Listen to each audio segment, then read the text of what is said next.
Hi Revathi. சொல்லுங்க ரவி, ஏதோ அர்ஜென்ட்டாக பேசணும்னு என்னை கூப்பிட்டுருந்தீங்க. அது ரேவதி, நம்ம லவ் மேட்ரை வீட்டில் பேசலான்னு இருக்கேன். நீங்கள் என்ன சொல்கிறீங்க? ஆமாம் ரவி, நான் கூட அதுதான் முடிவு பண்ணியிருக்கேன். அதுதான் சரியும் கூட. சரி ரேவதி, இன்னைக்கு போய் நான் எங்கள் வீட்டில் பேசுகிறேன், நீங்கள் உங்கள் வீட்டில் பேசுங்க. எப்படியாவது கல்யாணத்துக்கு சம்மதம் வாங்கிடுவோம். ஓகே ரவி. என்ன ரவி, எதுக்கு இப்போ பக்கத்தில் வரீங்க? இல்லை ரேவதி, உங்களை பார்க்காமையோ உங்ககிட்ட பேசாமையோ என்னால் இருக்கவே முடியல. I love you so much Revathi. I love you too Ravi. என்னாலையும் உங்களை பார்க்காம பேசாமலாம் இருக்க முடியாது. நான் எவ்வளோ சீக்கிரம் எங்கள் வீட்டில் பேச முடியுமோ பேசிட்டு உங்ககிட்ட சொல்கிறேன். நீங்களும் உங்கள் வீட்டில் பேசுங்க. சரி ஓகே ரேவதி, எனக்கு டைம் ஆயிடுச்சு, நான் கிளம்புறேன். வீட்டில் பேசிட்டு முடிவு பண்ணிட்டு அப்புறம் என்னன்னு எனக்கு கால் பண்ணி சொல்லுங்க. ஓகே ரவி, பாய். என்னப்பா ரவி, எல்லாரையும் வர சொல்லிட்டு நீ மட்டும் அமைதியாக நின்றுட்டு இருக்க? எதா இருந்தாலும் சொல்லுப்பா எங்ககிட்ட. அம்மா, அப்பா, நான் ரேவதின்னு ஒரு பொண்ணை லவ் பண்ணுறேன். அவளை தான் கல்யாணம் பண்ணிக்கணும்னு ஆசைப்பட்றேம்மா. என்னடா ரவி சொல்கிற? நீ லவ் பண்ணுறியா? கல்யாணம்னு சொன்னாவே என்னை விட்டுறங்கடா சாமின்னு ஓடுவேன். இன்னைக்கு நீயாவே வந்து ஒரு பொண்ணை லவ் பண்ணுறேன்னு சொல்கிற. யாரா அந்த அதிர்ஷ்டசாலி? என்ன ரவி சொல்ற? இந்த கல்யாணத்துக்கு நான் ஒரு நாளும் ஒத்துக்க மாட்டேன். அதுவும் காதல்ன்ற வார்த்தை கேட்டாலே எனக்கு பிடிக்காது. என்ன தைரியம் இருந்தா நீ இந்த மாதிரி பண்ணியிருப்ப. என்னங்க இப்படி பேசுகிறீங்க?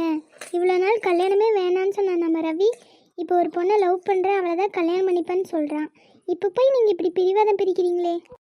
சரி ரவிஜி, அதுக்குன்னு காதல்னு சொல்லிட்டு அந்த கழுதையாவது கூட்டிட்டு வந்து நிற்பா. அவளுக்கு நம்ம தலையாட்டணுமா? என்னங்க பேசுகிறீங்க? அவன் தனியாக முடிவு பண்ணி அவளையாவது கல்யாணம் கட்டிட்டு இழுத்துட்டு வந்து நின்றுருந்தா நம்ம யோசிக்க வேண்டியது தான்.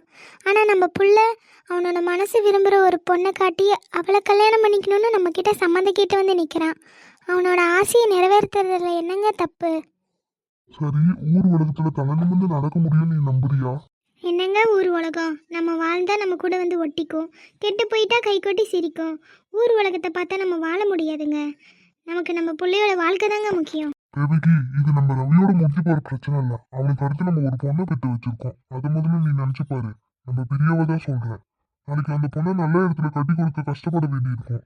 ஏன்னா உன்னோட பையன் சொல்ற அந்த பொண்ணு என்ன ஜாதியா என்ன குழம்பு யாருக்கு தெரியும்? யோசிச்சு பாரு, உனக்கே நல்லா புரியும். அப்பா, என்னப்பா இப்படிலாம் பேசுறீங்க? அண்ணன் இப்ப என்ன தப்பு செஞ்சுட்டான்? அப்பா, இது கம்ப்யூட்டர் காலம்ப்பா. உலகம் இப்பெல்லாம் கைக்குள்ள அடங்கிட்டு இருக்குது. இப்ப போய் ஜாதி மதம்லாம் பாக்குறீங்க. அதுவும் இல்லாம சட்டத்துக்கு ஜாதி மதம்லாம் கிடையாதுப்பா. சட்டத்துக்கு தேவை சாட்சியும் வயசும் தானே தவிர நீங்க நினைக்கிற மாதிரி ஜாதி மதம்லாம் கிடையாதுப்பா. அதுவும் இல்லாத அவங்க 2 பேரும் மேஜர். என்ன பிரியா சொல்ற? ஆமாண்டா கணேஷ், நீ சொல்றதுதான் சரி. அண்ணா, அன்னைக்கு நல்லா கோலம் போட தெரியுமா? அண்ணா, அண்ணி நல்லா சமைப்பாங்களா? தின்னி பையன், அவனுக்கு என்ன வேணுமோ அதை மட்டும் கரெக்டாக கேட்டேன்னா பாரு அண்ணாட்ட. ரவி, ரேவதி கிட்ட ஏதாவது நல்ல திறமை இருக்காப்பா? பாடுறது, கவிதை எழுதுறது, அந்த மாதிரி ஏதாச்சும்? அம்மா, நாளைக்கே அவளை நம்ம வீட்டுக்கு கூட்டிட்டு வரேன். உங்க இன்டர்வியூலாம் நீங்க நேர்லயே வச்சுக்கோங்க. அப்பா, என் மேல ஏதாச்சும் கோவமாப்பா உங்களுக்கு? அதெல்லாம் ஒண்ணும் இல்லப்பா. உங்க சந்தோஷம் தான் எனக்கு ரொம்ப முக்கியம். ரொம்ப நன்றிப்பா. அப்பா, இவதான்ப்பா ரேவதி. அப்பா, இவதான்ப்பா ரேவதி. நல்லா இருக்கீங்களா அத்தை? நல்லா இருக்கீங்களா மாமா? நல்லா இருக்கோம்மா. என் பையன் ரொம்ப கொடுத்து வச்சுவேன். நீ மருமகளாக கிடைக்க நாங்களும் கொடுத்து வச்சிருக்கணுமா?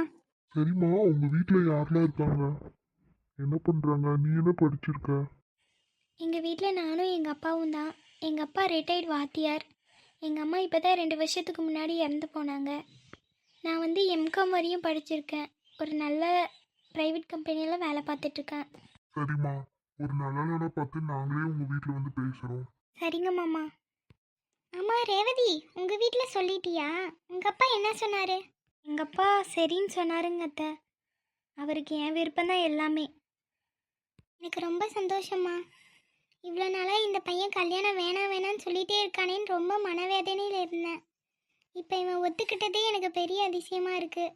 சட்டை போட்டுன்னு 2 பேருக்கும் கல்யாணத்தை பண்ணி வச்சுறது தான் நல்லது. எப்படியும் ஒரு வழியா கல்யாணம் முடிஞ்சது. ஆமாங்க, ரொம்ப சந்தோஷமாக இருக்குல்ல? சரி சம்மந்தி, அப்படியே நான் கிளம்புறேன். என் பொண்ணை நல்லபடியாக பார்த்துக்கோங்க. ஓகே ரேவதி, நானும் அப்படியே கிளம்புறேன்டி. Happy marriage life. ஓகேடி, பத்திரமா போயிட்டு வா. சரிம்மா, நீங்கள் 2 பேரும் பேசிகிட்டு இருங்க, இதோ நான் வந்துடுறேன். பிரியா, கணேஷ் 2 பேரும் உள்ளே வாங்க. என்னடி பொண்டாட்டி, என்ன அப்படி பார்த்துட்டு இருக்க? என்னது டீயா? என்ன சார் பேச்செல்லாம் மாறுது? ஆமா, இனிமேட்டு நீ என் பொண்டாட்டிடி. இனிமே உன்னை நான் அப்படிதான் கூப்பிடுவேன். அப்போ ஓகே. ஓகேனா? என்ன ஓகே? போங்க, எனக்கு வெக்கமாக இருக்கு. ரேவதி, இன்னைக்கு நம்ம ஃபர்ஸ்ட் நைட் தெரியுமா? தெரியும், அதுக்கு என்ன போ? இல்ல, சும்மா தான் கேட்டேன். போங்க, போய் வேலையை பாருங்க. அத்தை, எனக்கு என்னத்தை சமைக்கிறது?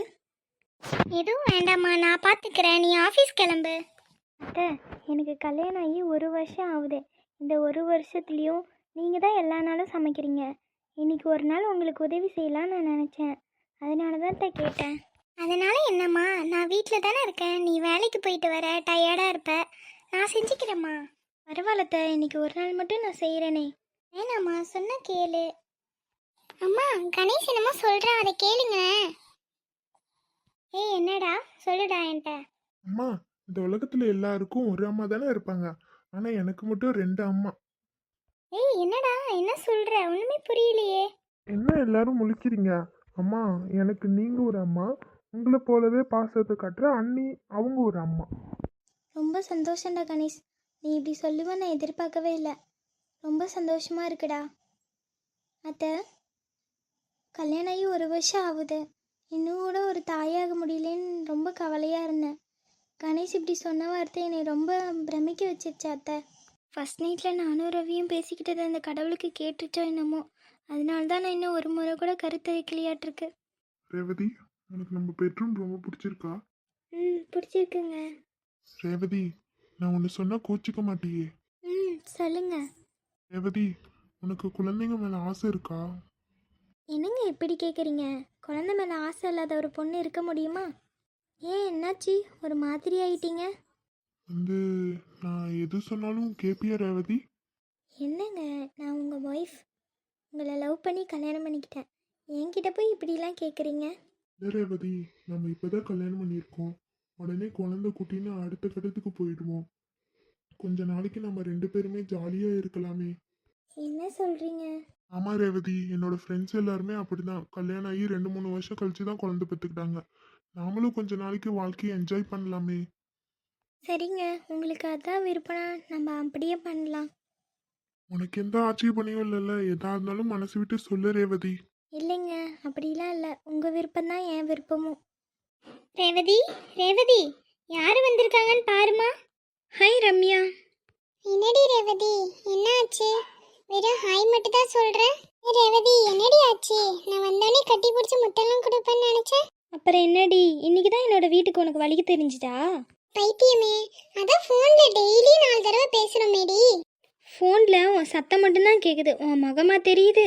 என்னம்மா, வந்த பிள்ளைய வாசல்லே நிற்க வச்சிட்ருக்க? உள்ளார கூட்டிகிட்டு போம்மா. சரிங்க அத்தை. என்ன ரம்யா தனியாக வராமல் ஒரு பையன் கூட வந்திருக்கா? யாரா இருக்கும்? யார் இவர்? வாங்க, உள்ளே வாங்க. இவர் தாண்டி பிரபு. எங்களுக்கு கல்யாணம் பேசி முடிச்சிருக்காங்க. நாளைக்கு நிச்சயதார்த்தம். அதான் உன்னை இன்வைட் பண்ணலான்னு வந்தேன். ஹே வா, வாட் அ சர்ப்ரைஸ். ஏன்டி ஃபோனில் கூட என்கிட்ட சொல்லலை? ஃபோனில் சொல்லியிருந்தா உன்னோட இந்த அழகான முகத்தை பார்த்துருக்க முடியுமா? ஃபோனில் சத்தம் தான் கேட்கும், முகமா தெரியும். ஹே, கிண்டல் பண்ணாத. Congratulation both of you. Prabhu sir, உங்களுக்கு பெரிய லக்கி சர்ப்ரைஸ் அடிச்சிருக்கு. அதனால தான் என் ஃப்ரெண்டு ரம்யா உங்களுக்கு கிடைச்சிருக்கா. ஆமாங்க, நான் ரொம்ப லக்கி தான். ரம்யா எனக்கு கிடைச்சிருக்கா. ரேவதி, வந்தவங்களுக்கு ஏதாவது சாப்பிட கொடுமா. இதோ விருந்தே படிச்சிடலாம் அத்தை. இல்லைம்மா, இல்லடி, நாங்கள் இப்போ கிளம்பணும். நிறைய இடத்துக்கு போய் வேற சொல்லணும். இவருக்கு வேற டைம் ஆயிடுச்சு. சரிம்மா, வீட்டுக்கு வந்து எப்படி சாப்பிடாம போகிறது? இந்த டீயவாச்சும் குடிச்சிட்டு போங்க. சரிங்கம்மா. சரி ரேவதி, நான் கிளம்புறேன். அவருக்கும் நிறைய வேலை இருக்குடி. நான் வீட்டுக்கு போயிட்டு உனக்கு கால் பண்ணுறேன். மறக்காம நீயும் ரவியும் நாளைக்கு கண்டிப்பாக வந்துடுங்க. சரிடி, நாளைக்கு கண்டிப்பாக வந்துடுறேன். இத்தனை தடவை சொல்லணுமா என்ன? உன் ஃபங்க்ஷனை விடவே எனக்கு முக்கியமான வேலை இருக்க போகுது. சரிடி, நான் போயிட்டு வரேன். பாய். வரேங்க, போயிட்டு வரேன். கண்டிப்பாக வந்துடுங்க. இப்போ என் ஃப்ரெண்டு நிச்சயத்தில் நான் இல்லாமையா?